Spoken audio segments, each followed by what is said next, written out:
高崎市是日本高崎市当地上盛大的活动，市民朋友现在免出国，伫台南就会当小可体验到日本这风情。由高崎市长富冈贤治带队，再来日本高崎市上出名的梅酱、梅子汁、果酱等拢得3品，要来推荐给台湾好朋友。富冈市长表示，高崎市过去伫台湾只有伫北部举办，这次是首都移师古都台南举行，予伊非常期待。高崎は地方都市ですけど、東京に100キロなんですよ。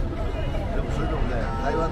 有受邀说要不要在台南办这样的展览。那因为之前的话，在北部的话，其实有办过几次了，但是我们这一次是第一次来到这个台南的这个古城，然后办了这样的，算是台南跟高崎的交流的第一个，所以我很期待。目前正是议会开的时间，黄市长伫议会无法度赶来现场，所以由副市长赵清惠代表黄市长出席。赵清惠表示，透过活动，和台南甲高崎互相交流物产、人文，希望未来台南市甲高崎市持续有更加好、更加多元的交流活动。云马县的这个第1大人口数就是高崎市，所以我们也非常希望有这样子的机会，透过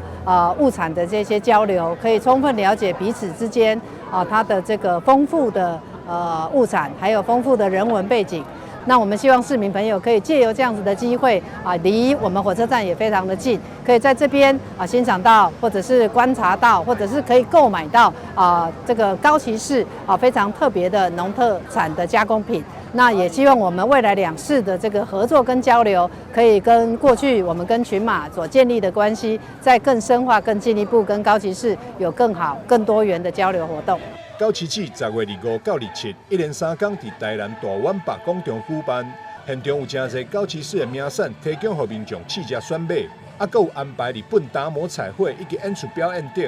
主办单位欢迎市民大众把握机会，做伙来感受日本高崎市的经历。记者张世维采访报道。